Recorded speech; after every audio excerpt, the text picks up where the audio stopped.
Not everyone persevered in the land of make-believe. There had been early casualties. The reason I stopped doing it rather suddenly was simply because of my dependent psychology.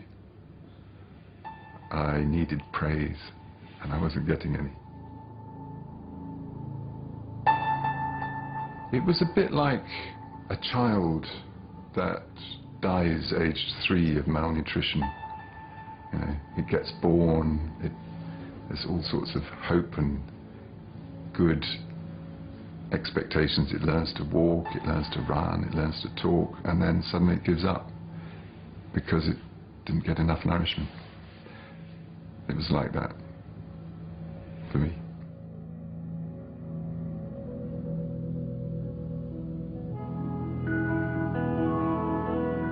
At its purest, progressive rock wasn't about money, celebrity, record contracts, or the audience.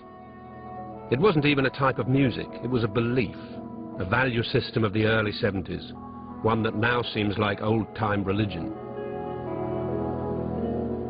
Its creators, often precocious, sometimes indulged, occasionally deluded, but always uncompromising, baptized the decade with a soundtrack of stark virtuosity, weird time signatures, strange poetry, and surprising beauty.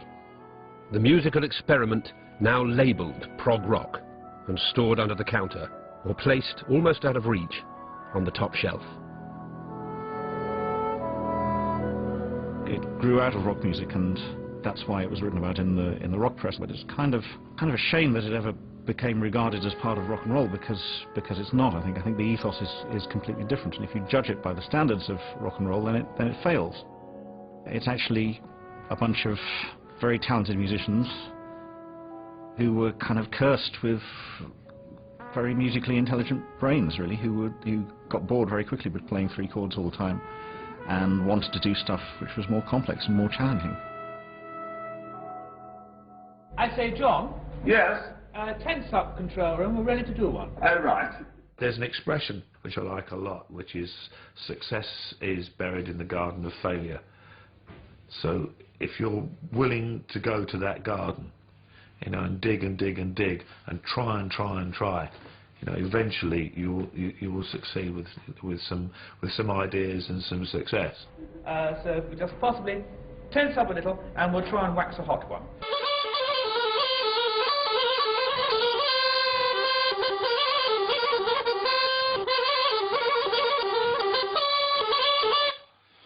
That's better, thank you.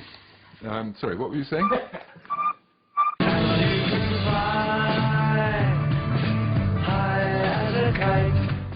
And the beat goes on, albeit in all manner of bizarre time signatures, as BBC4 brings you a weekend of prog, including Emerson, Lake and Palmer on the Old Grey Whistle Test at 20 to 10 tomorrow.